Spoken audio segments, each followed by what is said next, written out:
Nigeria had been removed from the list of polio endemic countries in July 2014.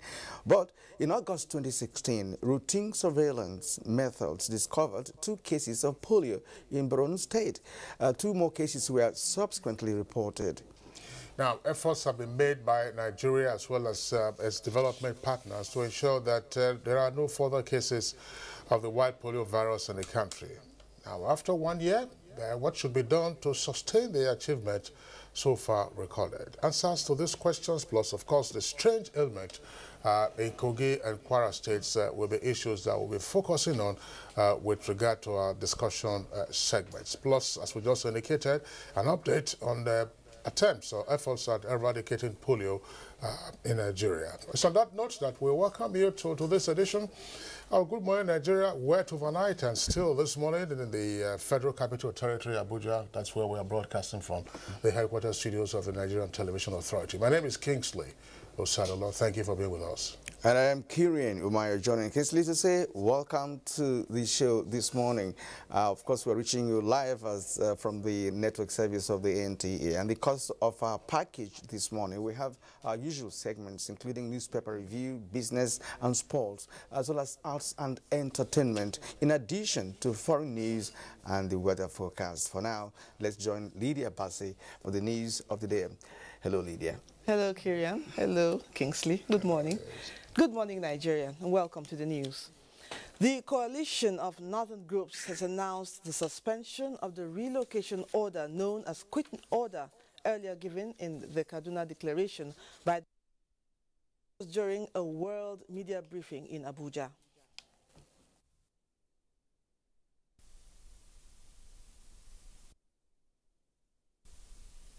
As cultured people, values. Today, pleased to announce the immediate suspension of the relocation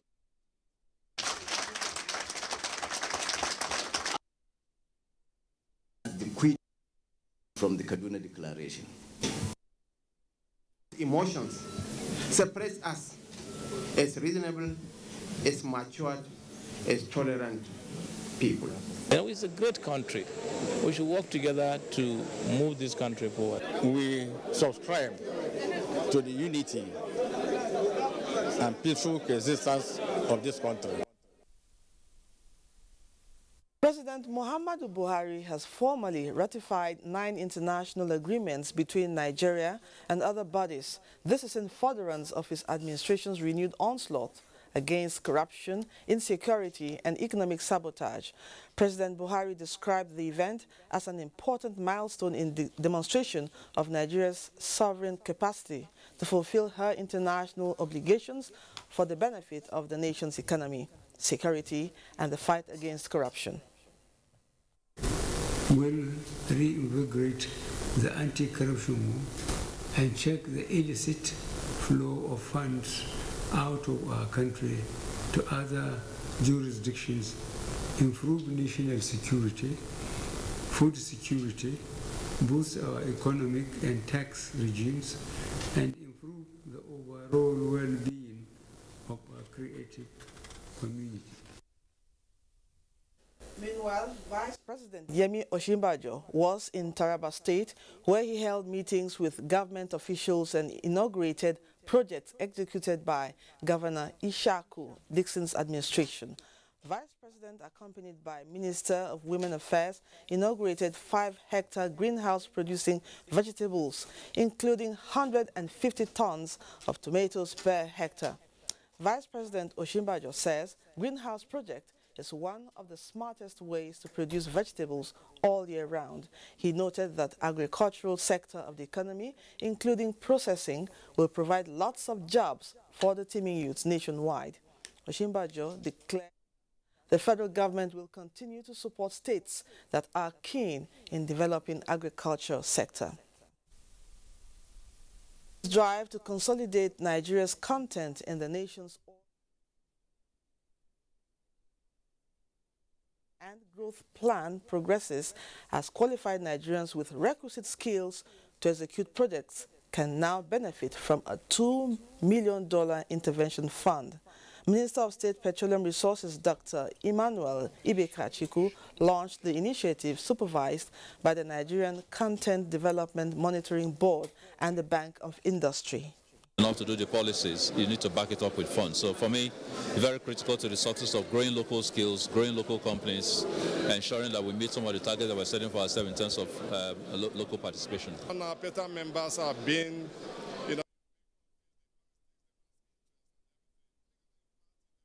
activity. Matters concerning the development of the oil-producing state. This is one of it, and which will go a long way in making peace. We also wanted the funds to accumulate, and we also wanted to set out a very transparent process in the spirit of this present administration to ensure that there is a proper utilization of the fund. The National Broadcasting Commission, NBC, has been challenged to ensure that airing broadcast stations that promote hate speech and fake news are sanctioned. Information and Culture Minister Lai Mohammed handed down the challenge in his address at the annual National Broadcasting Commission's lecture and 25th anniversary of the Commission in Abuja. Hate speech, disinformation, fake news, fanning of the embers of disunity and undermining the peace and security of the nation in the name of politics must stop. As the NBC celebrates what is a milestone, a quarter of a century in its existence, I urge the Commission to redouble its efforts in discharging its mandate. The NBC must ensure a strict adherence to the broadcasting code, and airline stations must be sanctioned accordingly to serve as a deterrent. A grand rally in support of President Muhammadu Buhari's administration and safe return from medical vacation has been held in Kano. Organized under the auspices of the Conference of Patriotic Nigerians, Mohammed Rabiu Ali reports that 2 rakat prayers were also observed for the speedy recovery of the president. For those who don't wish Nigeria well, we would like to inform them Buhari is in Nigeria. We are here to show to the world that we are Kano. We bought Buhari here with almost 2 million votes. Therefore, after 2 years, we justify our position that we are with Mr. President. The senior special advisor to the president on Niger Delta affairs, Brigadier General Paul Boro, retired, is seeking a strategic partnership with the Nigerian Television Authority. The senior special advisor to the president and his team paid a courtesy call on the Director General of the NTA. A lot of the young people that have particularly been trained in various educational institutions around the world, we would not have known the capacity and the capability of those young men. And I think it's a positive move for youths who bear arms, willing, to disarm and get involved in a program that they feel will transform them positively. And our last story, sadly, one instructor has died in a Nigerian Air Force Air Beetle crash in Kaduna while on a mission. The Air Force, in a statement by the Director of Public Relations and Information, Air Commodore Olatokunbo Adesonya, indicates that a board of inquiry be constituted to determine the immediate and remote causes of the crash. The Chief of Air Staff commiserates with the family of the late pilot. And that's the news. Good Morning Nigeria continues with Kieran and Kingsley after the break. Good morning. Hate speech is not a joke. It incites genocide and crimes against humanity. Most of Africa's civil wars are caused by hate speech from one tribe against another. We don't want it here. The Nigerian government stands firm against hate speech. I was distressed to notice that some of the comments, especially in the social media, have crossed our national red lines by daring to question our collective existence as a nation. This is a step too far. One nation bound in freedom,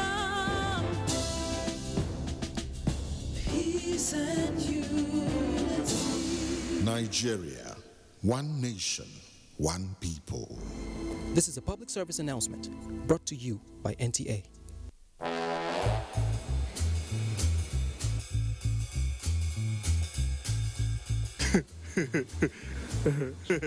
I can see a lot of signals here. Are you Vuz Almighty? Okay. Are you Mr. Lover? No. Okay. Are you Mega Connect? Okay. Are you click and die?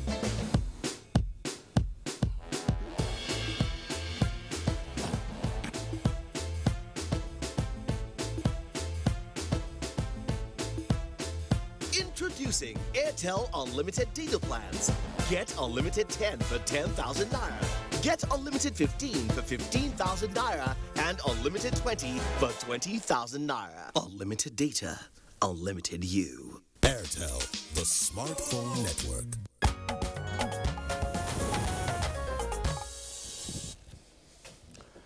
And now, federal government to ingest a total of 60 billion naira into rural communities across the country as the African Export-Import Bank floats $300 million depository receipts in equities investment. Kolo Mohammed tells us more on business news.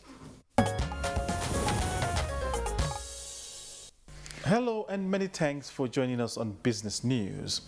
The federal government says plans have been completed to ingest 60 billion naira into the lives of rural community dwellers across Nigeria over the next 1 year. The funds, tagged Cash Plus, aim to meet immediate needs of the poorest and further enable them to be able to afford domestic assets and also service everyday life uplifting indicators by which living standards are measured. You can imagine that by May next year, God willing, the 60 billion would have been in the rural economy within the rural areas with different businesses, petty trading, the farmer, processing, and we're going to place a lot of emphasis on the value chain, the agricultural value chain in the different states, what is the predominant crop for the rural households, and then help them to work along the value chain, and then in semi-urban areas where they are non-farm activities, then we focus on that. And even in some rural areas, we know that some states that the rural economy is not strictly agriculture. We'll also look at those other ones. Whatever the rural household is familiar with, we don't want to take them outside what they are comfortable with. When fully in place, more value will be added to their environments and mass movement out of rural communities to urban centers will be minimized. You know, a lot of this child trafficking also is as a result of poverty. If parents in rural areas have things they are doing and they are engaging their children, then the issues of child trafficking, sending your child to urban areas for labor, child labor, all those, although will reduce, but at least the child labor will now be within the household. More states are expected to key into the program. Trading on the floor of the Nigerian Stock Exchange ended Thursday on a bearish note, with all-share index shedding 1.30% to close at 36,575.86 basis points. Time now to see a summary of how trading went down.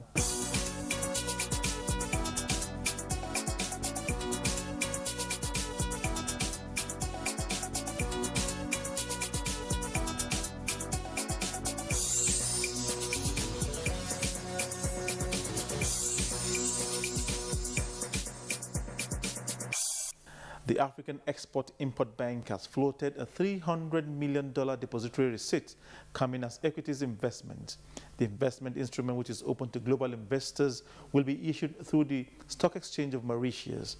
At a press conference in Lagos, officials of the African Export-Import Bank revealed that any African investor qualifies to participate in the investment vehicle with $30,000 stake. Africa's Export-Import Bank is pooling the funds to be able to fund African trade, investments, and infrastructure. The investment has the backing of African Development Bank and the State Bank of Mauritius. Africa's Export-Import Bank managers say that the investment is tax-free.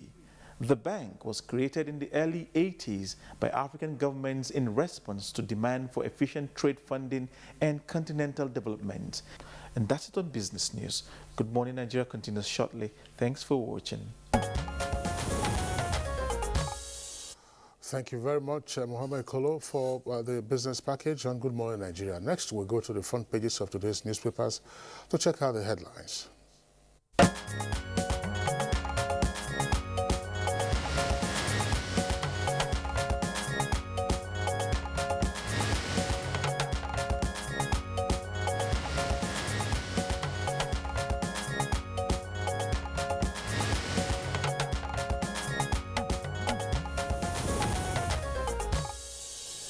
Baya Toebe is right here with us for today's edition of the review of front pages of today's newspapers. Baya, morning and welcome. Thank you. Good morning. Today is Friday. Kirian, good morning. And good morning, Nigeria. Thank you, Baya. Rain. I thought August break was here, but the rain are still persisting. Yeah, that's right. That's right. August is coming to a close, and the heavens haven't ceased. Opened up, yes. All right.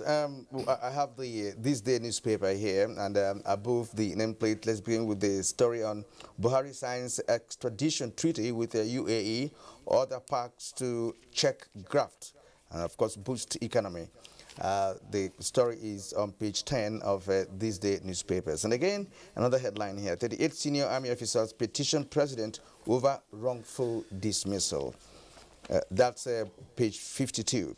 Now, below the nameplate, pulling Nigeria from the brink. Arewa youths rescind quit notice. Kanu agrees to end agitation if nation is restructured.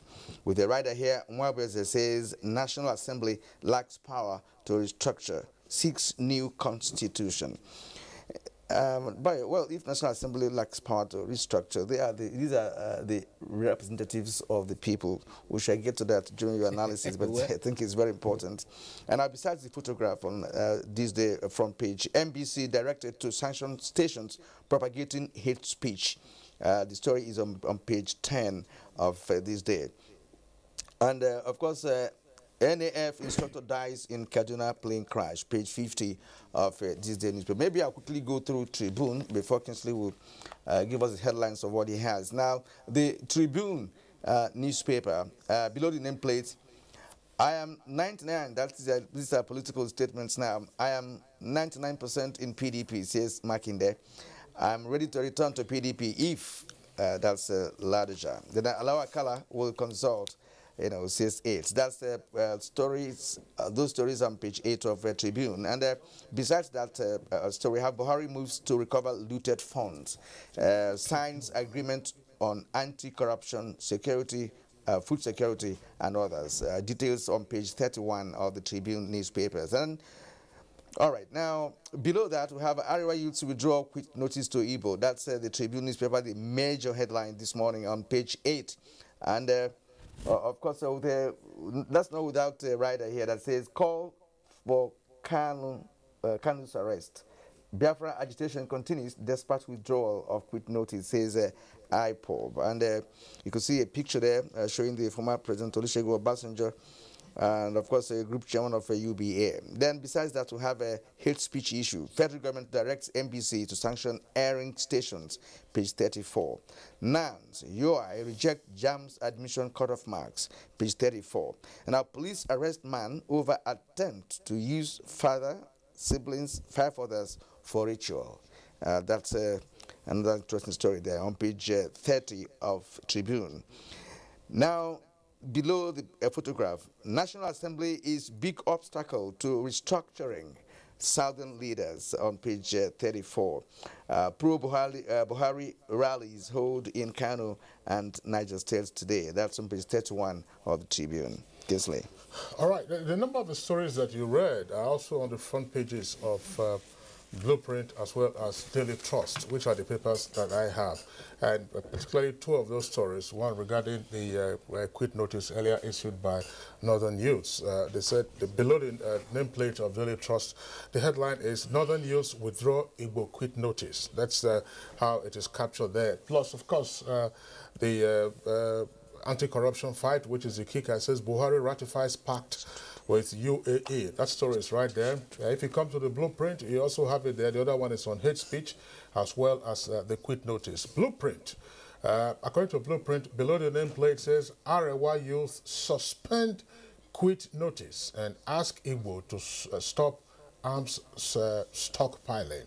Arewa youth suspend quit notice. And then the list story, of course, is on hate speech with the kicker. Arrest erring monarchs and clerics. That's according to the Sultan. Of course, there are other headlines on the front page there. At the foot of the front page of Blueprint, it's also the story on President Muhammadu Buhari signing a number of bilateral agreements, including the one of extradition with some countries. Bio, let's take those stories and then we'll return to the stories. Okay. Now, there are two dominant stories now, and they are all centered on one basic theme, that of peaceful coexistence, and of also rejecting what has been described largely as intemperate speech, hate speech, and quit notices. First, let's start with the issue of the quitting. The National Broadcasting Commission has been enjoined to stem the growing wildfire of hate speech that has dominated radio and television. The Minister of Information, addressing the 25th anniversary and 3rd annual lecture of the National Broadcasting Commission, said that if you tune to many radio stations, one will be shocked by the careless incitement of violence going on, as well as the level of insensitivity to the multi-religious and multi-ethnic mix of our nation. He says the lamentation is that radio programs anchor tend to be not concerned as if they are willing collaborators to that. And he cautioned, we cannot travel the path of radio, television, livre the Mills Collins of Rwanda that fueled ethnic hate that led to 800,000 deaths in 1994. And therefore, he read the Riots Act that the National Broadcasting Commission must get its act together and continue to sanction those who indulge in hate speech. The Sultan of Sokoto, who was guest of honor at the ceremony, also recalled that only a day earlier on, he was falsely reported. And he noted from an advertisement of the National Broadcasting Commission that says, we regulate, we monitor, we sanction. And he admonished that they should add, we should punish, that every stations should be punished. And that's why you have the headline there that says religious leaders and even traditional rulers who indulge in the hate speech must all be sanctioned. Now, talking about the quit notices, the reports are conflicting. Some papers are saying the Arewa Youth quit notice is withdrawn. That is what Vanguard's report. And they also meet with Ezendigo. The Daily Sun also report that Arewa Youth suspend the quit notices. But this day has a combination of a headline that says Arewa Youth rescind quit notices. Kanu, on the other hand, agrees to end agitation if the nation is structured. Now, this happened at a press conference yesterday when the youth said they have now suspended their quit notices. The spokesman for the group said they did that due to pressure from national, political, traditional, religious, as well as cultural leaders, and pressure from the Department of State Services. They also said that it was done out of respect and allegiance to one united and peaceful and prosperous Nigeria. But they also warned that the notice of forcing the issue of secession to be addressed has been achieved by their quit notice, and also said, however, safeguards is required against future ethnic tensions. And they lamented that this is to ensure that those agitation for separation do not regroup later to prepare for war. And you see one of the headlines already alleging that arms are being amassed for war. And so these are serious concerns that must be addressed by the security agencies. Well, I just wondered, in terms of semantics, as you pointed out, that there are differences in the way the headlines have been cast. And in fact, from our news report earlier, well, our colleague Lydia Bassi was reading the news. We saw the video clip there, Kirian. Now, if you go back to the Blueprint front page as well as the Daily Trust, Blueprint captures this way, Arewa youth suspend quit notice. And then for Daily Trust, it says Northern groups withdraw Igbo quit notice. There's a difference between suspension and withdrawal. Recession or withdrawal, because we have seen ASU play on that in recent times when they embarked on their latest round of industrial action. Oh, they said what happened last time was that we merely suspended our industrial action, so we have resumed. So I think that, but the intent is, of course, is that, look, there is no more animosity. We are living together peacefully. So I think it's a matter of semantics, you know, and you know, perhaps in some cases, you know, poor use of words.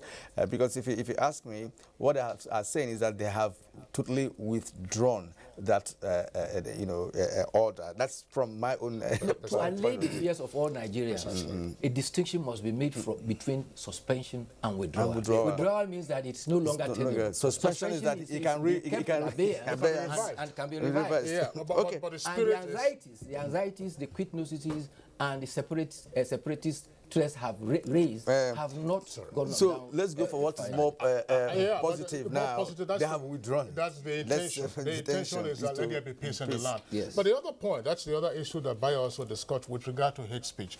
Again, the intention is to be appreciated. Excuse me, that NBC is now being directed to sanction. If you are a regulator, I thought the point was always being made that, look, we need strong institutions rather than strong men. How do you have strong institutions if those institutions do not, of their own, as we say, swomo to, you know, exercise their authority? Does any institution which is a regulator need to be guarded, persuaded, or otherwise cajoled, you know, to carry out its responsibility? You impose sanctions on every stations and let us hear those who will cry. Yeah, no doubt. Broadcast regulation is soft touch, and the approach in Nigeria, because of the benefit of my experience in National Broadcasting Commission, is such that all broadcasters and all stakeholders gather to agree on a Nigerian broadcasting code. Absolutely. That sets the stone, and in the code, for every infraction, there is a concomitant sanction that goes with it. That's right. But this development of hate speech is a new one, and that was why the Director General said there are going to be 3 innovations, and one of them is effective sanctioning for hate speech. In fact, people pointed out at the conference that some proprietors of stations were getting as much about 2 million, 1 million for some content which contain hate speech. So if the National Broadcasting Commission fined 500,000, they still have made profit from the money they make. So the sanctions were not effective enough. Yeah, I think the National Broadcasting Commission... Part of the problem here is the fact that we are not even sure whether the NBC has the capacity to monitor over 120 or more of radio stations in this country.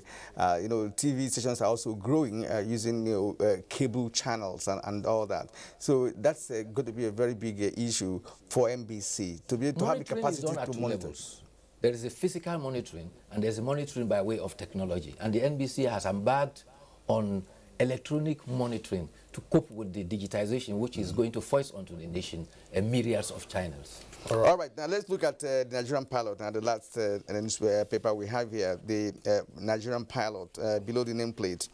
Illegal secret employment, Senate to pass existing vacancies bill, says the Senate President Saraki. That's on page 5. And the main headline, Buhari strengthens anti-graft war and signs extradition treaty with United Arab Emirates, UAE, and other countries. That's on page 6 of the Nigerian pilot. And then below the photograph there, we have Kwara grants amnesty to civil servants with fake certificates. Yeah, that's another story there. They grant amnesty to civil servants with fake certificates. And then there's another there. What happens to the offense of forgery and outre? But that's what I would like Bayo to address. Now, NANS rejects new jump cut-off marks. Now, at the foot of the Nigerian pilot, there are some interesting stories there.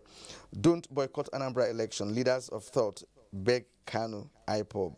Then Appeal Court sacks Sekibo from Senate on page 6. Then Oshibajo in Taraba meets stakeholders over Mambila crisis on page 5. 27-year-old Nigerian marries 72-year-old British granny, denied visa. All right, but well, you can see, I mean, Kyria, if you reversed the figures in their ages, the young man, sorry, the groom is 27 and the bride is 72. So if you transpose the figures, it's sort of that. Well, Bayo, very quickly, blueprint. Yes. Just say at the foot of the front page of blueprint.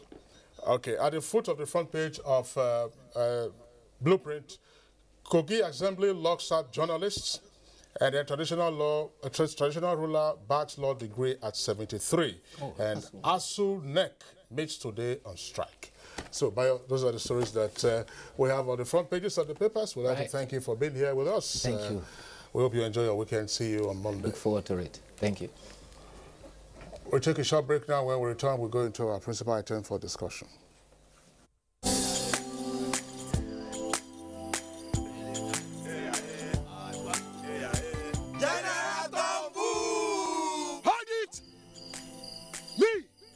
I don't come out my hand from oil bunkering. General, what you going to yarn? What did the yarn say? I don't understand though. Because they spoil our water and our environment. And they cause our people serious harm. Militants say, you know good. Me, I not do again Sam. Because why? Change begins with me. This message is brought to you by the National Orientation Agency in conjunction with the Federal Ministry of Information and Culture.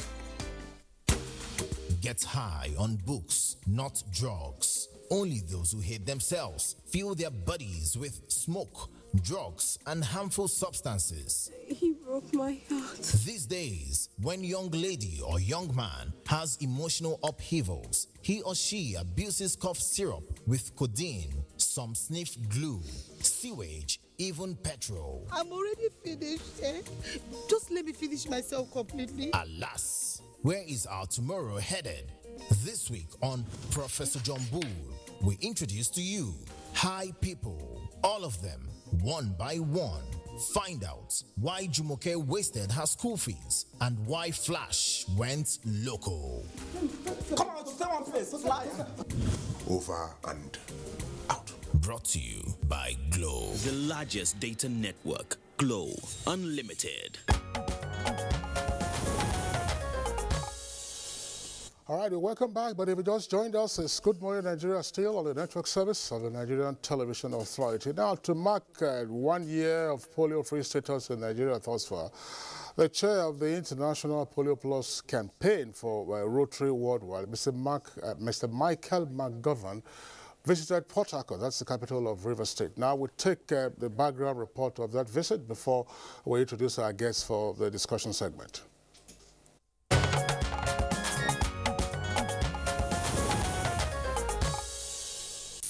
Michael McGovern was at the Rumokoro Health Center where he joined the Deputy Governor of Rivers State, Epalebo Harry Banigo, to immunize children during a special polio immunization program to commemorate the 1-year polio-free status of Nigeria by District 9147 of Rotary International. He expressed delight at the large turnout of women with their babies in spite of the heavy downpour for the immunization, hoping that it be sustained. It's a well-run program, and I'm very happy with the work of all the different parties to ensure that in the end the drops are getting into the mouths and that we get to that polio-free world. The State Deputy Governor Epalebo Harry Banigo encouraged more mothers to immunize their children, adding that government is making every effort to strengthen the primary health care services, outreach services, and all campaign services to ensure that children are protected against poliomyelitis and other vaccine-preventable diseases.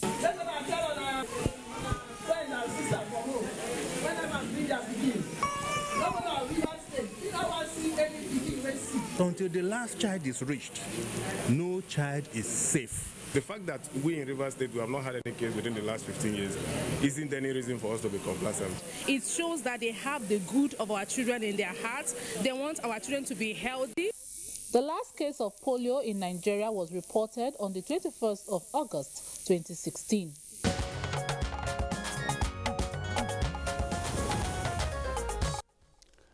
And we would like to welcome to the studio the chairman of International Polio Plus Campaign, chairman for Rotary Worldwide, Michael McGovern. Thanks for joining us on Good Morning Nigeria. Thank you. And also the Executive Secretary, National Primary Healthcare Development Agency, Dr. Faisal Shuaib. He's also here with us in the studio. You're welcome. Good morning. Okay, let's start with Michael McGovern. He has a wide experience when it comes to the monitoring of polio programs across the globe, for Rotary International. Now, how would you assess the current status of polio in Nigeria? There's been great progress made around the world and here in Nigeria. There's only 3 countries now where we have really strong fears of polio. Nigeria is one of them. We had some cases about a year ago up in Borno, but the government's been working on it. We've been having cooperation from all the different parties, and we're confident that with the continued efforts that are now ongoing, that soon Nigeria will be polio-free. Well, the country was quite excited a couple of years ago when we assumed that we had virtually overcome polio until we saw one case first in Borno and then another case in Borno. What possibly could have gone wrong from your background analysis? It was simply a matter that some areas were inaccessible. I think everyone's aware there's been some conflict in that region, and it's typical in areas of conflict that there'll be areas that vaccines aren't the top priority. Fortunately, the government is working. It went down to only about 25% of the children now are inaccessible, particularly in the Lake Chad, on some of the islands, but it's real progress, and it's the World Health Organization, but it's the Nigerian government. But in the end, it's the mothers bringing the children forward to put the drops into the mouths so that we do eradicate polio. All right, going to the Executive Secretary, from all indications, the areas where Nigeria could have difficulty in handling polio issue could be in the IDP camps across the country because of the convergence of families in one location. Now, how would you look at a surveillance system put in place to monitor polio in those centers? Right. The IDP camps are really one of the areas where we have the best access to people who are running away from the insurgency in the northeast, and what we have health workers who go to the IDP camps to ask questions about any cases that look like polio. Actually, the places where we have the greatest challenges will be those areas that are inaccessible, but we have devised methods to ensure that we're able to carry out surveillance activities in even these inaccessible areas. All right. The other question to also ask has to do, of course, with the current coverage of the vaccination program under the auspices of the Primary Healthcare Agency. How well are we doing with regard to this?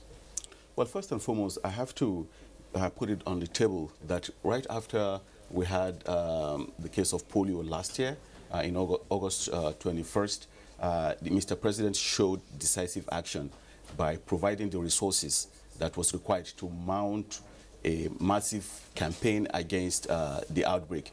There was a campaign across the whole of the West African sub-region that was coordinated from the Federal Ministry of Health. Again, the Honorable Minister of Health showed leadership. Now, we've done a lot of good work with the campaigns. Our challenge now is how we can sustain the good work by ensuring that our kids get the routine immunization vaccines that they need. And it is why we keep encouraging mothers to ensure that the kids get all the full complements of vaccines in the routine immunization program. Unfortunately, this has not happened as well as we'd like to happen. The Penta-3 coverage, which is really the index to assess routine immunization coverage, is only at 33%.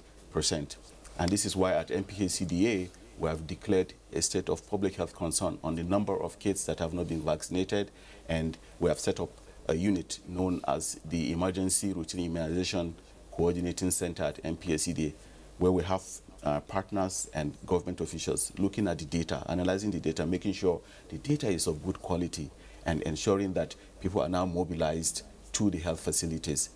What factors account for these poor numbers of children who are exposed to vaccination? Well, first and foremost, right, there are supply issues and there are demand issues. The supply issues are the fact that we need the health facilities to be there. The health facilities are there in some areas. They can be better in other areas. But there's also the demand issue, which is around parents actually taking the pains to take their kids to the health facilities when they are due for their vaccinations. That is not happening at the level that we do want to see. Now, let me ask this question from a layman's point of view, and that's going to Michael McGovern. We quickly raised the aspect where, you know, we had the clean slate, you know, some years ago, only for it to reoccur again. Now, the reoccurrence is my concern here. You know, when a place has been cleared, you know, what would have been responsible for that? You know, this isn't about blame. This is about working together, moving forward to get this done. You know, it was just a matter of surveillance. You know, those things happen. They've happened in many other parts of the world. But the important thing is when it was discovered and when it was known that we weren't getting to all these children, everyone worked together to get it done. And we, you know, Rotary and the other partners couldn't be any more pleased with the efforts of the government to move forward to ensure that all children are accessible. So, you know, it's easy when anything goes wrong to blame this group or that group, but it accomplishes nothing. The important thing is to get the kids immunized and to make the world polio free, and as the doctor says, to also advance with other immunizations. That's a very important mission that we all have, is to ensure that children are immunized against all the diseases that vaccines help with. You know, Rotary is known to, you know, be one of the leaders, you know, globally when it comes to polio eradication. How has this been lately, you know, especially in African countries? How have I been? How has it been lately, you know, in African countries? You know, it's been good. There's been no polio cases in anywhere else in Africa. As we said, no cases for over a year. And, you know, we've been very welcomed. We have lots of Rotarians in Africa. We have over 8,000 Rotarians in Nigeria. So, you know, while I come here and I may be from away, you know, this program is really driven from Rotary's perspective by Rotarians in Nigeria assisting. It's not someone from me coming from away, but we're happy to financially support it. We're happy to work with the partners in coordinating. But you know, we're very confident over the ability of everyone to work here to get it done. Is it possible to have a sense of a time frame with regard to the complete eradication of the white polio virus, considering that a place like Afghanistan, I think Pakistan, are still on the global map of the prevalence of white polio virus? Yeah, we've had 9 cases this year, 6 of those in Afghanistan, 3 in Pakistan. And, you know, even today in Pakistan, the Prime Minister personally is convening a group to make sure that everything is on track there. So overall, we think we're on track.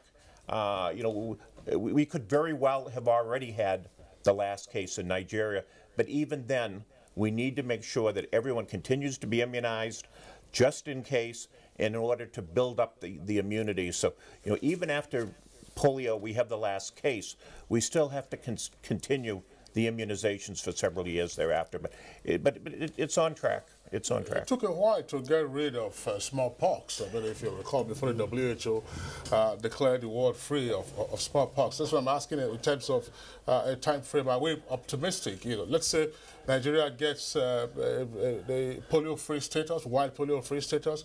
That would be a plus for the African continent, isn't it? But what are the risk factors of further exposure to the white polio virus in Nigeria? That's Dr. Washwai. So, as it were, we went 2 years without reporting white polio virus cases, and we thought we were done.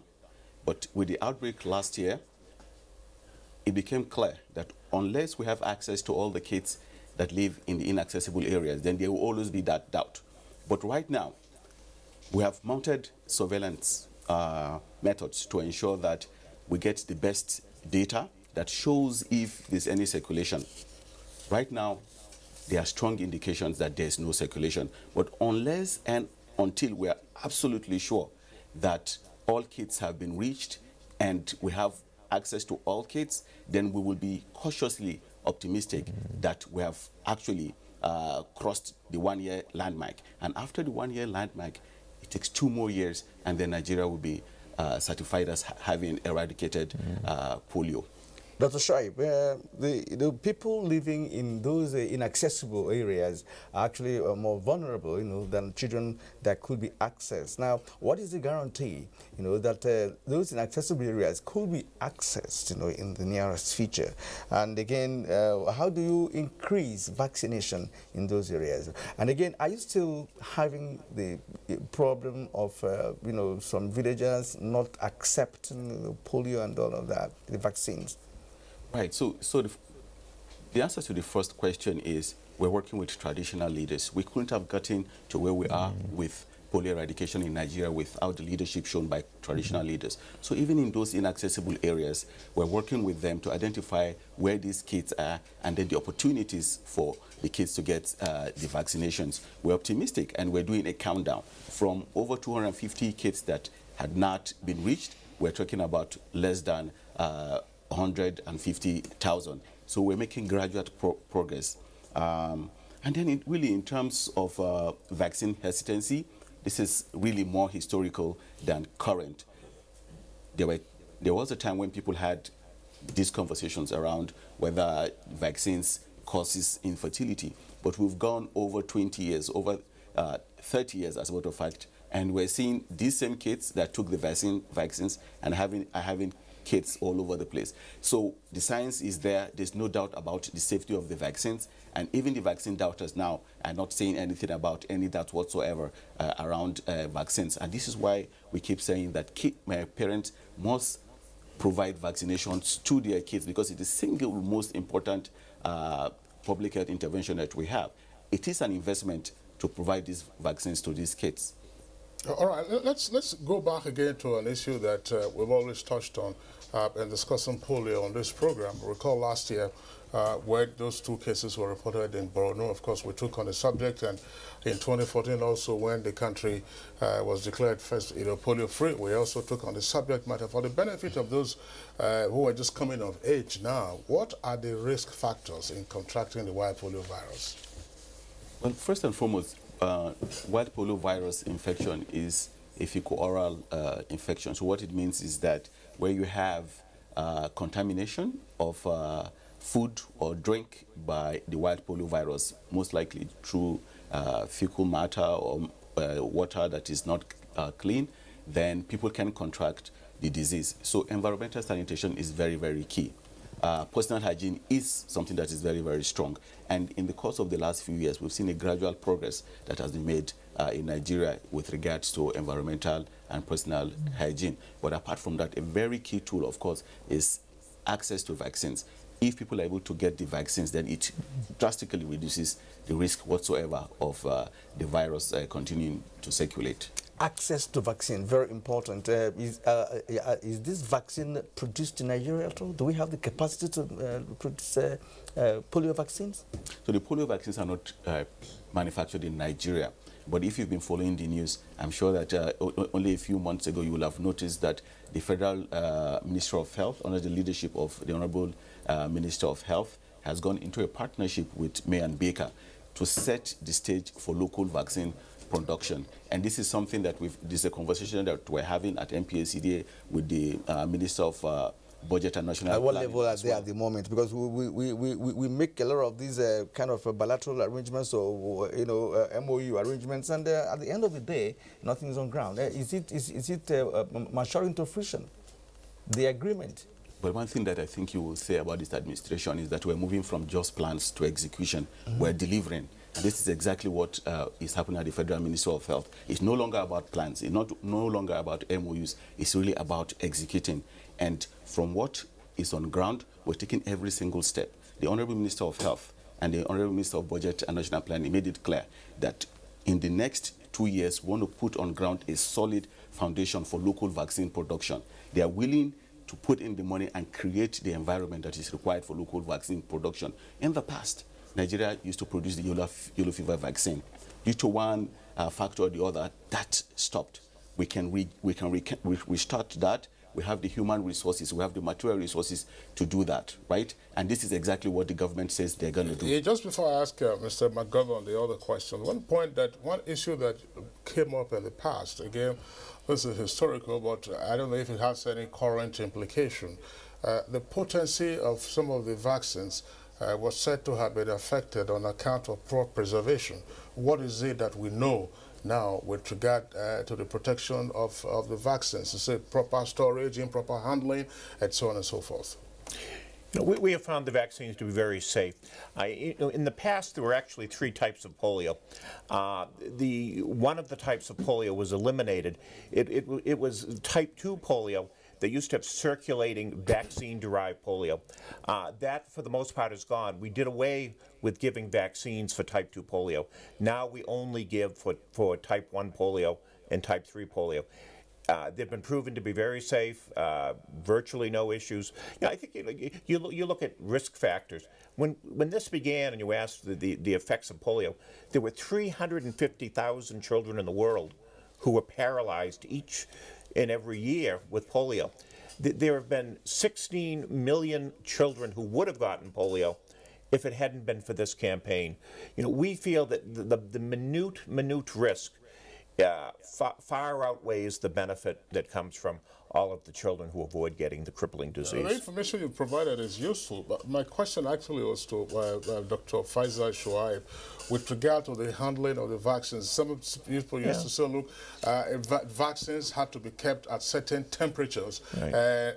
In some of those remote locations where probably they didn't have refrigeration facilities and all of that, and poor handling, there were issues with regard to the potency. What do we know now? You're absolutely right. Again, this was from a historical perspective. In the last 10 years, the government has invested heavily in providing cold chain materials to ensure that from the point of manufacture to the time it gets to the mouth of the child, that the vaccines are kept at the appropriate temperatures. So we do now have the cold chain equipment in most of the health facilities. In those health facilities where those cold chain equipment do not exist, the vaccines are transported on a daily basis to the health facilities when the routine immunization sessions are taking place. So the short answer to your question really is that the vaccines that are delivered are potent, right? Of course, you cannot avoid the situation where maybe so in some health facilities, people are not using the right equipment, but we also have enforcement and we have monitoring units that go around and make sure that this doesn't happen. And so far, we've been very, very impressed with the results. So the vaccines that have been provided in the immunization program are potent. And we do get test results every week on the quality of the vaccinations. There's testing done to make sure that the cold chain is maintained. I've been in many health centers. I see the refrigerators. I see the coolers. Every impression I've had is that those issues have been fully addressed. All right, Mr. McGovern, it's been crystal clear, that Nigeria has made a huge success in administering polio vaccines to prevent poliomyelitis. Right. And we are looking forward now to how that can be sustained. So what should the country be doing at this moment to ensure sustenance, of the level we have already reached in administering polio vaccines? We have confidence that the country will go forward. We had a meeting yesterday with the health minister, and he indicated that both he and the president are extremely committed to continuing to strengthen the health system, to continue to enhance routine immunizations.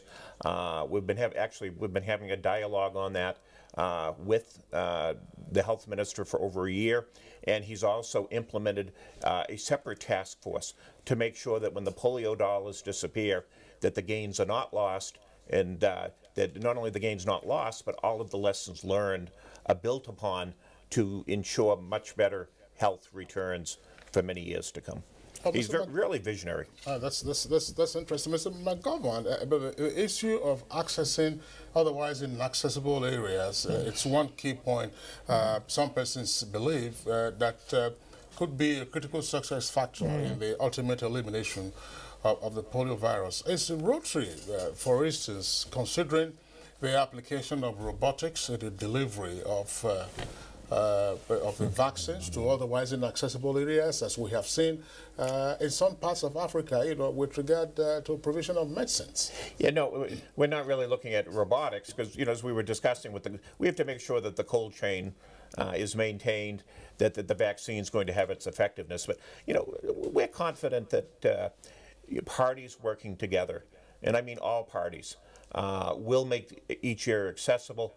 And then it's simply a matter of convincing the mothers and fathers to bring their children forward for the immunizations. But we're all working together to make sure that happens. And I think we can't overemphasize the dedication of the individual health workers that we see working in the camps, working in the health centers, and working throughout the health system.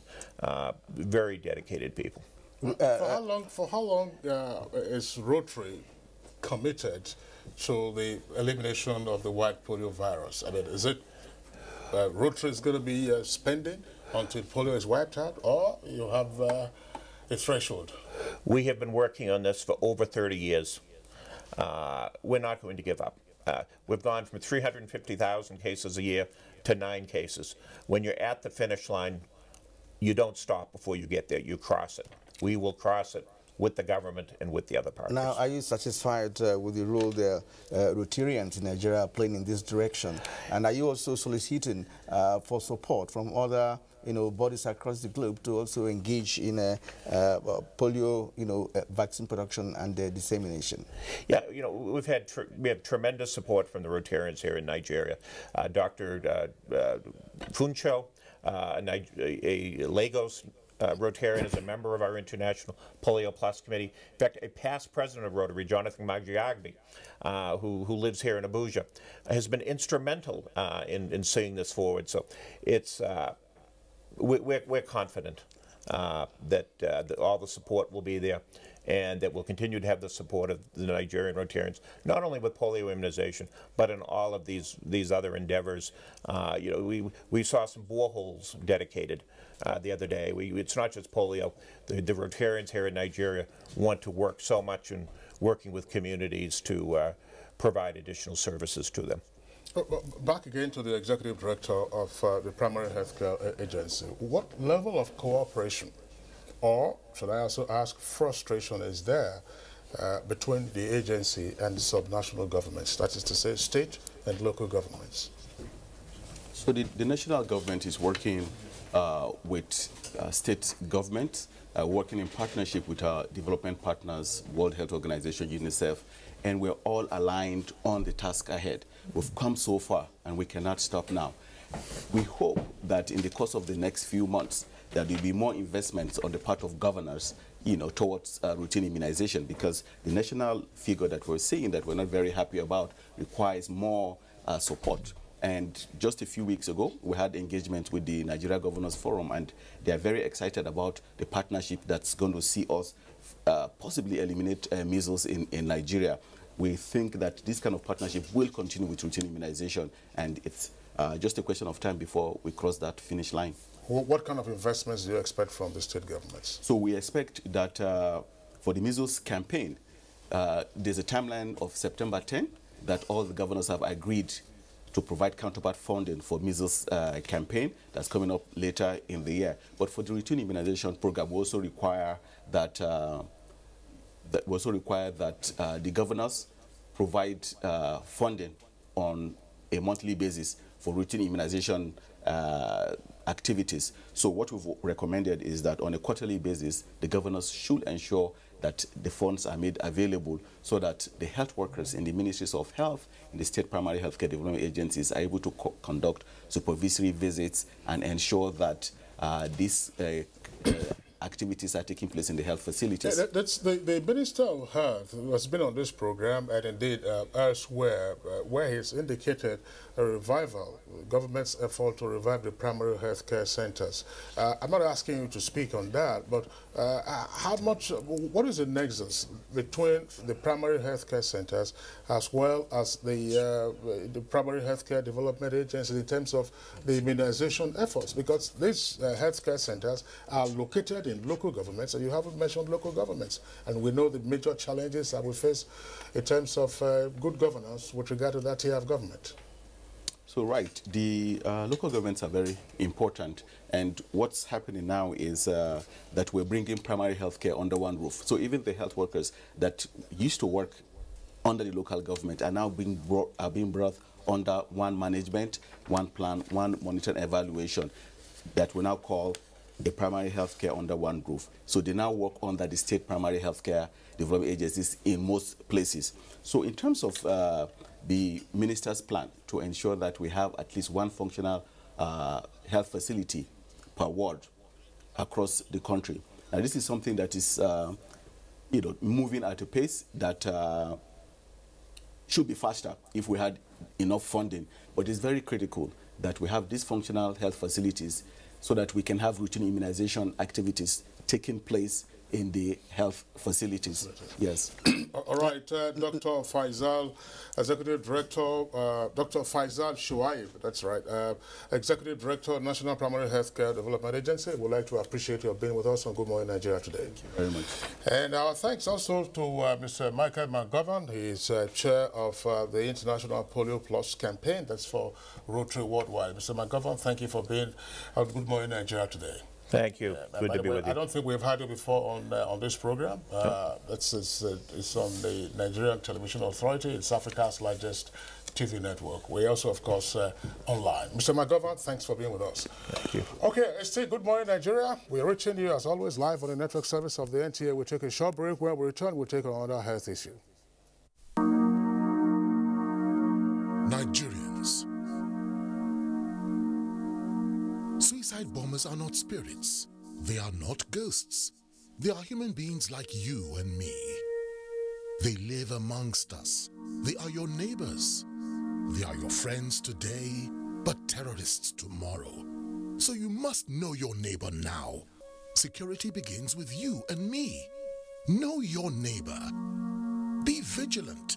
Be security conscious. Report suspicious persons, objects, and movements to the police and other security agencies. The security of our nation is a duty for you and me.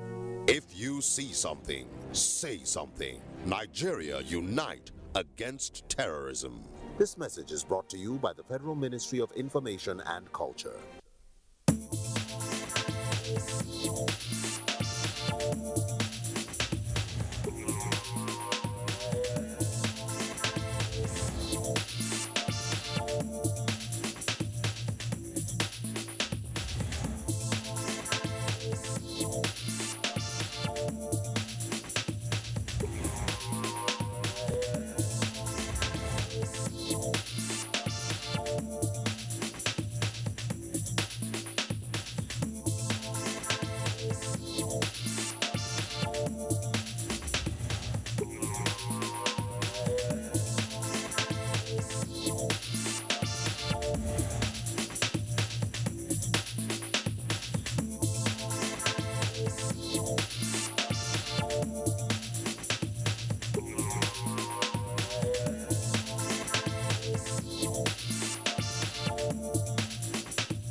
You are still watching Good Morning Nigeria on the network service of the NTA. And for the second leg of our conversation this morning, let's listen to this background report by Salihu Abdullahi on the outbreak of a strange disease in Kogi and Kwara states. Over to you, Salihu.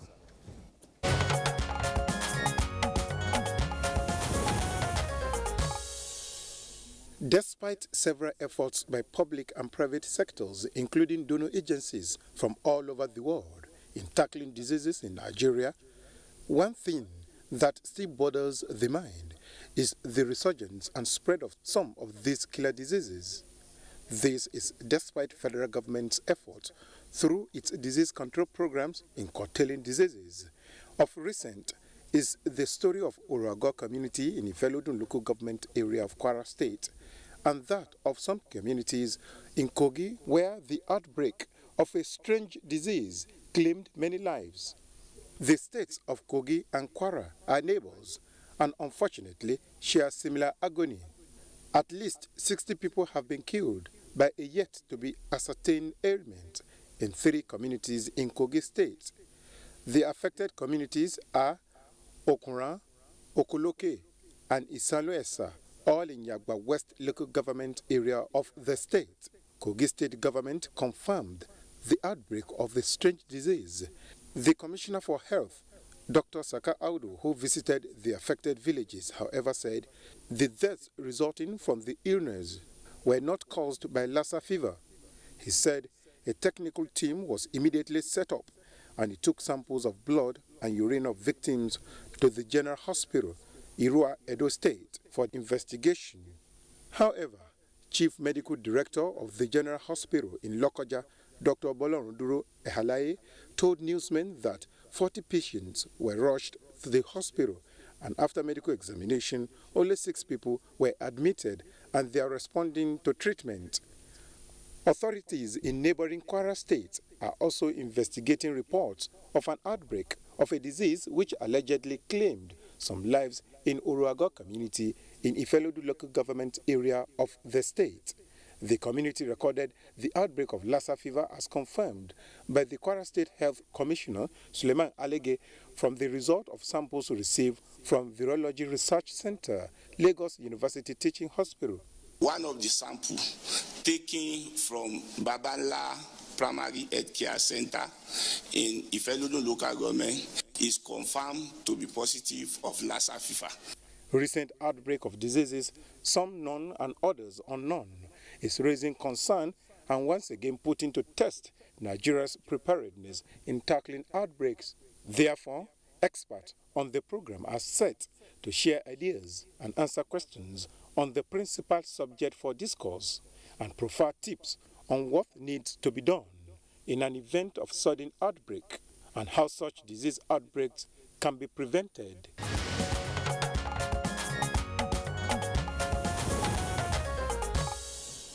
Thank you very much, Salih Abdullahi, for that background report. Indeed, we have a guest with us in the studios here. First, we'd like to welcome Dr. Chike Ihekweazu, who is Director General, Nigeria Center for Disease Control. Dr. Ihekweazu, a pleasure to have you again, even though it's not a pleasant issue that we are discussing this morning. Thank you, Ken. A pleasure to have you on the program. Thank you, Ken. All right. Also with us here is the Director in charge of Public Health of the Federal Ministry of Health. That's Dr. Evelyn Ngige. Dr. Ngige, a pleasure that you are with us on the program. Thank you. Okay. All right, and we also have here in Abuja studio Dr. Saka Audu Haruna, Honorable Commissioner for Health, Kogi State. Good to have you join us on Good Morning Nigeria. Thank you. Good morning. And we'd like to start with you straight away, because this happened in your own domain. And after the disease broke out in some communities in Kogi State, you must have carried out some findings, put us to speed, with what actually, happened. Well, on 16th, to be precisely, on 16 August 2017, we received a text message from the DPO Egbe in Yagba West local government area of Kogi State. And he passed the information. He claimed that about 60 people died in Okoloke and its environment. And we went swiftly, immediately, to verify the information. We went to the community the following day, that was on 17th. And we met with the community leaders. We met with the prominent people in the community. And the first thing we did was to evacuate and transfer those who were still manifesting signs of diseases. All of them, about 43 of them, were evacuated and transferred to the specialist hospital, Lokoja, for optimal care.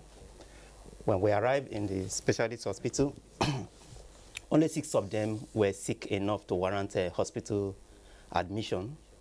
The remaining 37 were treated on outpatient basis and were discharged home same day. But the 6 people, an assessment of gastroenteritis was made in 3 cases. The remaining 3 cases were treated for malaria fever. and they were all discharged within 4 days. They recovered fully and were discharged home within 4 days. Among those that manifested signs of gastroenteritis, one of the culture samples taken yielded heavy growths of Klebsiella. It could be from contaminants.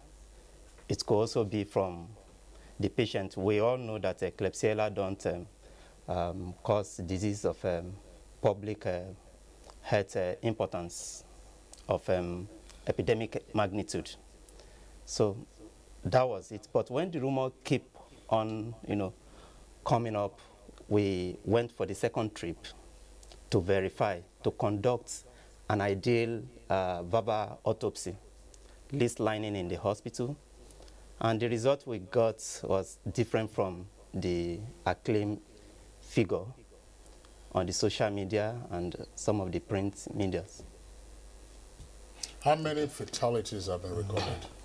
Yes, we try to trace every case of death to the grave, from household to household, from family to family, and we're able to confirm that within the last 2 months, 19 people died, 14 adults and 5 children. Among the adults, 9 of them were male, 5 female, and the children 2 male, 3 female. So it's not 60 people that died, no, as no, at people all. are speculating. And also I want to mention here that these were isolated cases. Even where we recorded up to 2 deaths in a household, they were not related. According to the family members, they manifested different symptoms. So these are random cases from random pathologists. So these cases have been, investigated thoroughly in a good laboratory to know My the causes. team stayed there for 4 days with the community people. When you say that over a 2-month period, you recorded 19 deaths, 14 of them adults, 9 male, was this in the same community? Are they the same? Are they in the same occupation? This is an area that is predominantly inhabited by Fulani Hausa ethnic group, and they live in clusters of villages. You understand? We have in total 6 villages around Okoloke, and we took our time. Some of them you have to cross river, but we thank God we were able to do it because His Excellency, the Alhaji Yahaya Bello, the Executive Governor of Kogi State, gave us an ultimatum because when he heard the information, he couldn't sleep. He gave us an ultimatum, and we needed to meet up the ultimatum, the required fund, everything. We didn't lack anything, so there was no reason not to do the job. I understand. Dr. Saka, the question I'm asking is, look, is this virtually the same community? What is the radius that we are looking at that 19 persons have died in a 2-month period, probably manifesting similar or related symptoms? This is a place that is, if you are familiar with Yagba West. I'm not. No, yeah. Sorry. It takes more than 1 hour from Egbe to Okoloke local government. And some of those villages, because they are hard to reach villages, you understand, it takes up to 1 hour from each village to the other. Now, what about this issue of Kwara being involved in this? Is there any community in Kwara that lives close to the communities you're talking about? It's a border town with Ogoaro in Kwara State. So these people actually mix together. Now, in your conviction as a medical personnel, do you believe that there is a disease moving from one community to the other? Well, if it's well, what I can say here, there is no epidemic. There's no epidemic. There's no strain disease. All right. Thank you very much, Commissioner for Health, Kogi. We'll come back to you in the course of the conversation. Already, we earlier introduced the Head of the Department of Public Health, Dr. Evelyn Ngige, as well as DG for the Center for Disease Control. But just to indicate that we spoke earlier with the Commissioner for Health in Kwara, who gave also his own side of the story. The Commissioner for Health in Kwara is Dr. Mahmoud Babatunde Ajegbe. He spoke on the situation with regard to that. You know, he said that the report of some number of deaths, we understand that the number of deaths from the strange disease, according to him, that is false. But that they are however investigating what again has been described as a strange disease from Orago and Babanla, I believe, area. That some 13 samples have been taken in 2 batches and sent to Lagos for further evaluation. But 2 persons have tested positive so far for Lassa fever, and these 2 persons are a father and a son. Both of them, he says, are receiving treatment. That's from Kwara State. There are 2 confirmed cases of Lassa fever. 13 samples have been taken from persons who have taken it. These samples, of course, have been sent to Lagos for further analysis, but there are no, the reports rather, of some 70 deaths or more, that such reports are not true. That's from Kwara State.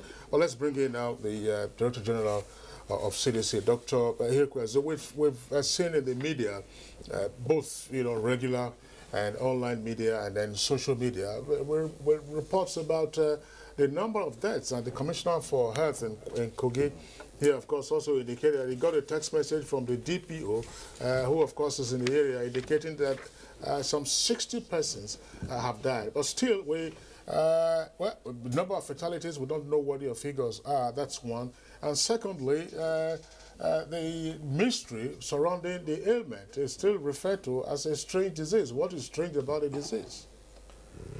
Thank you, Kingsley. I mean, what is strange about this story is the story itself. We have, to be honest, we have to actually commend the work by Dr. Saka and Dr. Jabwe in Kwara and Kogi states. Our team have been in touch with them almost on a daily basis over the last week, because these stories, once they get into the press these days, it gets propagated around the world, and we've got calls from all over asking what is going on in Nigeria. The risk analysis has been very thorough in this case, and we haven't found any outbreak. There have been 2 cases confirmed of Lassa confirmed in Kwara. Kwara is actually not one of the epicenters of the Lassa fever outbreak. Most cases this year have been in Edo and Ondo states, actually. So, but however, I mean, the important thing is there's a constant risk analysis of these cases. Nigeria CDC, and as well as its parent ministry, the Ministry of Health, and critically, the state epidemiology departments in all the states, they are our colleagues on the front line. So every rumor at NCDC, we have a small, we call them an event-based surveillance team. They scan the media every day, bring reports, we investigate. When there's a need to go and respond, we respond. Just yesterday, we sent a team to investigate the outbreak of cholera in Kebbi State. So there's a constant support of states going on, and this is just one of those that we've found out not to be true, but somehow has developed a life of its own and grown, attracted a lot of attention around the world. Dr. Hekwazu, with respect to all the perspectives to this story that we've had for some weeks now, Dr. Saka has just confirmed that 19 deaths within 2 months. Now, are we not questioning, or should we not be questioning the death rate of people in that area? And with respect to what the Commissioner for Health in Kwara State did say, that 2 cases of Lassa fever have been identified in the area. Are you not looking at a situation where there is something happening? There is a disease, perhaps not found, not given a name yet, but the way the thing is moving and people are dying within that rate. Now, what would be your suggestion as to what should be done? So, okay, I think that's an important question, but remember, the one inevitability in life is death. So we will all die at some point. Really, the question here is, are we finding more cases or deaths than we expect in a specific geographical area over a specific time period, which is, in effect, the definition of an outbreak? So here, we really haven't found a cluster of deaths or a cluster of cases. These are communities, like Dr. Saka said, people have died, and we haven't found that they're linked in any way. So, however, I think there are 2 key points here. we haven't discarded this story because it is important that we investigate every time there's a new story of cases or deaths of illnesses. We at NCDC, and actually with the support of the Federal Ministry of Health through one of its rapid intervention funds last year, we have increased our diagnostic capacity in the labs across the country to make this diagnosis when they happen. But the key thing, I think, is there are a group of colleagues, both at the state and the national level, that are ready and able to investigate these cases at any time. And what we have committed to Nigerians is to be transparent with them. Our Lassa fever report, we publish it every week. We put it on the website so that everyone knows where we are with Lassa specifically. We did the same with meningitis. This is in the spirit of the current government to be open and transparent in order not to hide anything. And that's, I think, why you see three very senior colleagues from the ministry, both at the state and at the federal ministry level, here today to explain to Nigerians what is going on. Let's bring in Dr. Evelyn Ngigena, Head of Department of Public Health at the Federal Ministry of Health. Again, Dr. Hikwazu has said, let's say, what is strange about the disease is the story itself, but 19 persons in a space of within a space of 2 months, plus the fact that the story just won't go away, as it were. Do we have a public health emergency in either Kwara or Kogi or both? Well, I won't say categorically there's a public health emergency, because as the previous speakers had stated, there's no direct linkage between these groups of deaths.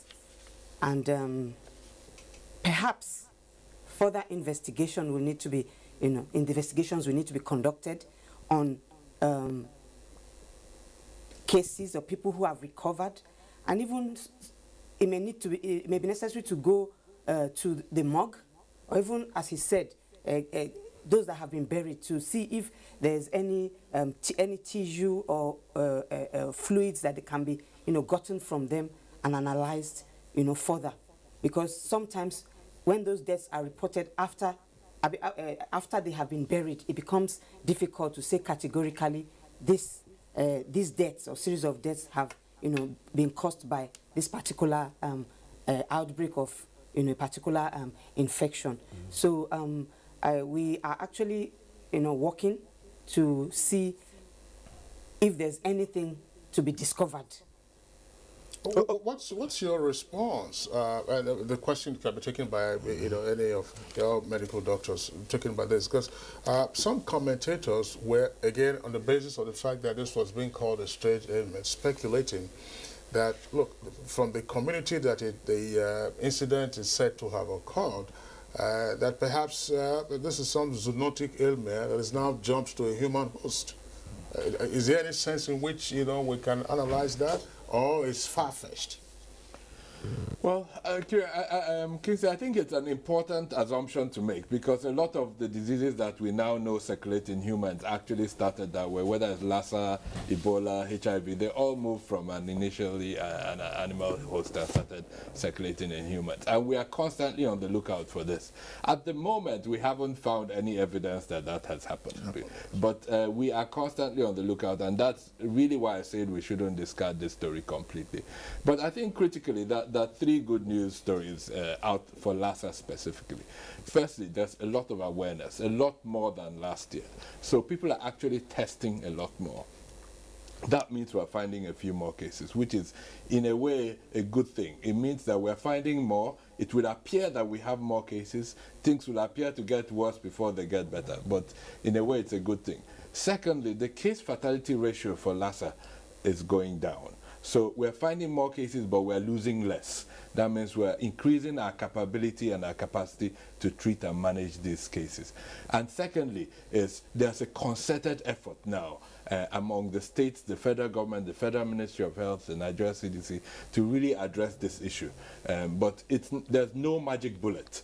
There's nothing we can just do. We can't get rid of all the rodents in the country. It's a wish we had, but it's extremely difficult in our context. So we will continue working hard with all our colleagues in the fight against epidemic-prone diseases in Nigeria.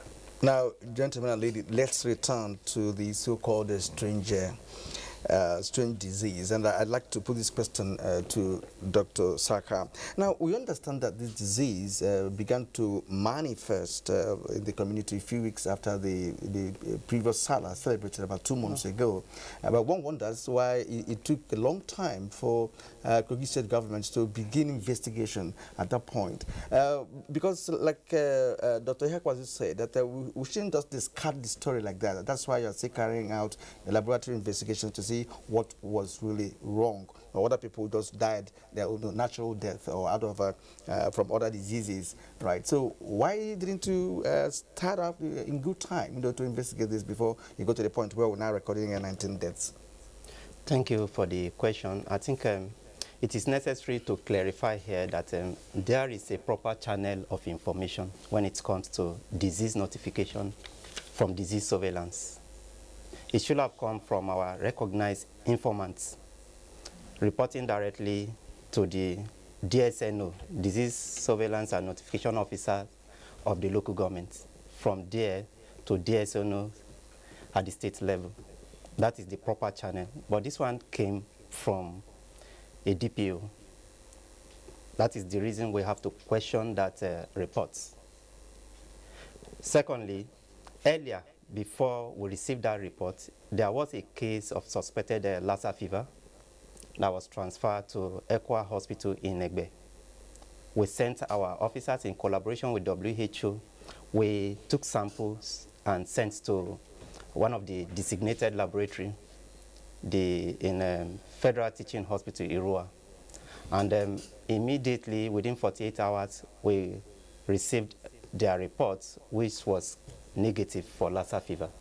So at that point, we were at rest. So it wasn't as if we started investigating the rumor, let me call it a rumor, just recently. We started the investigation quite 2 weeks before that time. This DPO, sorry, this DPO that sent this message, has he been contacted? Yes, we reported back to him with our finding. He insisted that he has informants and that he believed solely on that informant that is a man of integrity. Because that's their primary assignment. Again, for the third time, we went to meet the informants who took our team back to the community again. But what he said was not corroborated by the community people. And then the graveyard was an old one. No name tag, and we couldn't identify any of the... All right, Dr. Saka Haruna, that's Commissioner for Health. Earlier when we were reporting on the status of Kwara with regard to the allegation of multiple deaths arising from strange disease, we had said that it was the Commissioner of Health, actually it was the Commissioner of Information who disclosed that the reports concerning some 70 or so deaths, that those reports are incorrect, and that of course there are 2 persons who are down now with Lassa fever, a father and a son, and they're receiving treatment. Information coming from the Kwara State Commissioner for Information. Now still with you, Dr. Saka Haruna, that's Commissioner for Health, Kogi State. We are still not clear as to the nature of the ailment that's taking down these 19 persons, other than, again, what was reported in the press that there were manifestations of symptoms of gastroenteritis infection. But do we have a sense of what the disease burden is like in Kogi? Do we know what are the most prevalent ailments, other than, say, malaria? Just like any other community in the tropical area, the most prevalent disease is malaria. And we do have random cases of gastroenteritis. And mainly it's malaria, because majority of the 43 that we evacuated and transferred to the state specialist hospital were diagnosed with malaria fever. Now, let's return to Dr. Evelyn Ngige as the Director of Public Health in the Ministry of Health. Well, is there any, emergency mechanism, if you like, that exists in the ministry, possibly under your purview, that is responsible for, carrying out first and foremost investigation when such reports come from any part of the country? Yes. As you know, the Nigeria Center for Disease Control is actually the disease investigating parastatal of the Ministry of Health. So when we have such reports, we direct them appropriately, and we also have a small team within the ministry that does a joint does the investigation jointly with the Nigeria Center for Disease Control. Well, Dr. Ekweazu, we're discussing this strange disease, and to the extent that Lassa fever appears to have been eliminated as the cause of the fatalities, and you've talked extensively about Lassa fever. I will recall a few weeks ago on this program, when there was an outbreak at Lagos University Teaching Hospital, and then of course there were other cases around Lagos, and we had guests on the program, and we recall that Professor Agmolaha, former Vice Chancellor of Abuja University, said that there was a committee that was set up with regard to working, I think, on a vaccine or working on some remedial measures for all of this. But he said that that committee was in abeyance. Could you speak to this? Well, again, just it's interesting. Just this week, there was a meeting in Abuja for all the stakeholders on Lassa fever, on the Lassa fever response, to critically review the entire season of Lassa, look at what we've done well, look at what we're not doing well, and improve on what we're doing. So members of that committee were all invited and provided advice and guidance to the national response, which we will then translate into our response moving forward. So there's no doubt about it, the opportunities to improve the work that we're doing on Lassa, both in terms of case detection, surveillance, communicating risk to the people, ensuring that everyone knows what to do. So yes, the committee activities slowed down a little bit, but they're all back on board. The committee is actually chaired by Professor Oyewale Tomori, who was at the meeting with his colleagues early this week. So we're actively seeking the advice of these senior colleagues to drive the work that we're doing at the federal and state levels. All right, thank you, Dr. Ihekwazu. Nigerians are beginning to react to our conversation this morning on Good Morning Nigeria. Of course, it has to do with health, and everybody should be interested in that. And let's go to what some Nigerians have been tweeting this morning. Shelia Fema Peter said, "We are quick to ascertain number of deaths and casualties, but reluctant in taking preventive and control measures." Festus Akimboye tweets, states and federal governments must ensure that those affected by these unknown diseases in Kogi and Kwara have access to the right care and treatment. Now, Goulding says Kwara government should, as a matter of necessity, actually bring facilities to curb this outbreak. And they said that UNICEF also should provide help. Dele Jack Solomon, it's imperative for the federal government to take full responsibility by getting its technical team on earth to work to arrest the spread of this disease, if the disease is known. Now, Muhammad Jamil Sadara, time like this, we need our research institutions in medical line to come to our rescue. We don't need to wait for government. Philanthropists also can. Lasisi Taufik Taiwo, the resurgence of an unknown killer ailment is all about low or poor environmental sanitation and personal hygiene. Now, Muhammad Sadara once more, a community with a university, for that matter, inflicted with the unknown disease, and the medical students carry out research every year. Dele Jack Solomon says medical outfits in Nigeria should join NTA in sensitizing Nigerians on good hygiene and environmental cleanliness to prevent the spread of this disease if the cause is known. Now, Sani Michael Omokoje, I hope I will get this correctly. The resurgence of unknown killer disease is a subject to how poor we take care of our environment and our immigration. This is Clifford Agugwese. It says technology is now available for the service of the health sector must be robustly deployed in tackling the disease cases. Now, from Clifford Agbegosi, if we cannot get the diagnosis right and we cannot get the prognosis right, and that's about it all from the twist we have so far. Many more Nigerians are expected to also tweet and engage in the conversation this morning. And gentlemen and lady, I think you have all agreed that something unusual really happened, but not properly or not yet identified. You are working towards identification of what may have taken place in the area, and it's also known that people have not died at that level in that community in recent years. So that's why somebody has to raise alarm when people started dying. Kirian, I'm curious about the point raised by the Commissioner for Health in Kogi. That's Dr. Saka Haruna. What kind of autopsy was conducted? Are there religious, cultural hindrances to effective autopsy for us, for the government and then the public health officials to properly identify the cause of 19 deaths in 2 months in perhaps, a radius? I mean, even if the communities are 1 hour far apart, it could be on account of poor road infrastructure. What were the hindrances, if any, with regard to a proper autopsy? Well, these are predominantly Muslim communities, so they will not accept it. We throw it at them because we want them to accept us. Acceptability initially was the case. We have to identify an interpreter who is also a teacher, Hausa Fulani ethnic group, before we could get along with them. We intend to do so if the community will permit that. But currently, what we have done recently was to take samples from the available water supply and also from the common foodstuff.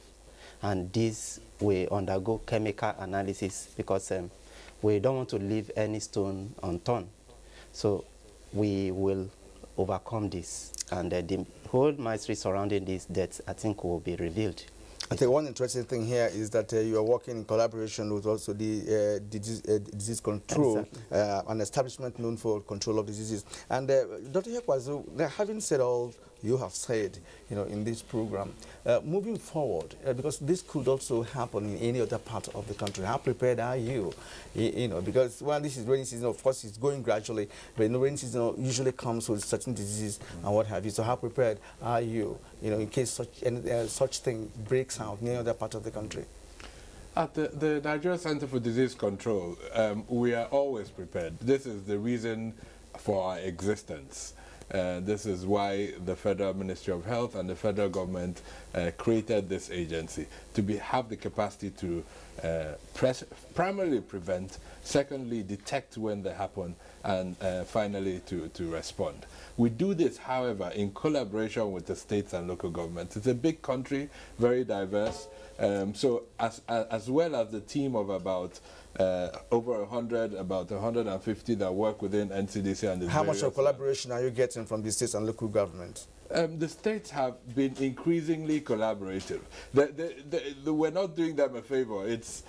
We're mutually dependent on each other, on our existence, on our work. So we can't do our work without the states. We never go to a state. We would not go to Yaba West, for instance, without first going to Lokoja and going with the state teams. So we always work together. And this is what we do every day.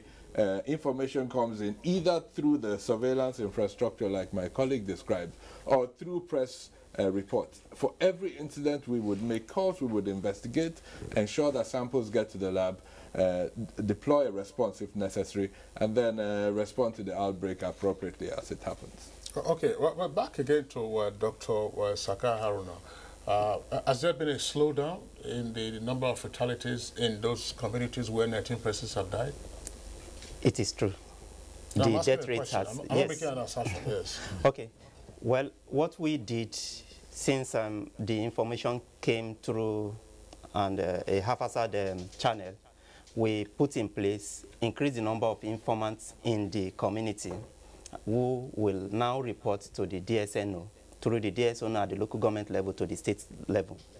And that has been established. And so far, since last week, we have not recorded any case of death or illness. Okay. Thank you. Dr. Evelyn Ngige, there is some potential challenge with getting to the root of the cause of the 19 deaths. I mean, if we cannot have a full-scale autopsy, I mean, if there are cultural issues, of course, this sometimes can be a challenge to overcome. What mechanism might then be deployed in terms of public health safeguard to try to get to the root of this matter? Well, we are still working on, samples are still being analyzed of persons who have come down with illness. But my take on it is that the states, together with the local government, should do a lot more in terms of educating the populace on the need for, ensuring that their environments are clean. Because many of these zoonotic diseases have to do with poor environmental sanitation. And then even those others that may not be zoonotic diseases that, result in gastroenteritis also have to do with, environmental sanitation, water hygiene, personal hygiene, and all that. So if we're able to ensure that, our environments are clean, we don't expose our foodstuffs, because they spread a lot of their grains on the roadside, and rodents go over and defecate or urinate, and then, pass some of those viruses, and that is when they get, infected. And if it's possible to let them know that they should develop other ways of, drying their grains, so that they don't, have to expose themselves unduly. You see them do that here, even in Abuja. And if you're traveling along the Nigerian highways, yes, you see on the two sides of the road, it's part of our culture. And that contaminated food and water. You should avoid, their food and their water being contaminated. I tell you, a lot of these so-called strange illnesses will be, will not, yes, and then Nigerians also have a poor health-seeking behavior. A lot of them will be sick. They stay at home, take native medicine instead of coming to the health facility. I tell you, if those persons that were ill had gone to the health facilities, if there were any deaths, that is, if there would have been any deaths, because if they had gone to the health facility, they would have, I'm sure, managed them well enough. Early diagnosis, yes, perhaps, yes, because some of these illnesses, to a high level of suspicion, you need to have a high level of suspicion. Dr. Ihekweazu, earlier when you were speaking, you talked about an outbreak of cholera elsewhere. What is the status now? Yeah, so this is really unfortunately the season where we find an increase in cholera cases across the country. This has been the historical pattern. This year we had a preparatory meeting very early in the season to get the states ready, supply them with rapid diagnostic kits across the country. So almost every week we're supporting one state or the other with a cluster of cholera cases. This week we're supporting Kebbi State. They have had an increase. We've supported them virtually for the past 2 weeks, but yesterday we made a decision that it actually requires a team to be sent to support the state. So in a way, again, cholera, just like Lassa, is just that the challenges are slightly different.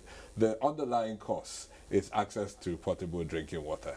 And, as much as we can do from the NCDC and the states to support the response, if we don't solve that fundamental primary problem of providing our people with potable water, we will continue to have cholera. All right, thank you very much indeed, Dr. Ihekweazu. And at this point, we are concluding this segment of our conversation on Good Morning Nigeria. And first of all, we'd like to thank the man who traveled all the way from Lokoja, the Kogi State capital, to be here with us this morning, Dr. Saka Audu Haruna, Honorable Commissioner for Health, Kogi State. Thank you for being part of our show this morning. Thank you. And Dr. Chike Ihekweazu is always with us. Doctor is Director General, National Center for Disease Control. Thank you for coming on Good Morning Nigeria. Thank you, Kyria. Dr. Mrs. Ngige, the Director of Public Health, Minister of Health, thanks for your insight into this edition of the program. Thank you. All right, and well, next will be sports now. Super Eagles striker Kelechi Iheanacho is getting back to full fitness after being sidelined with injury. Now, let's join our sports desk for more on sports.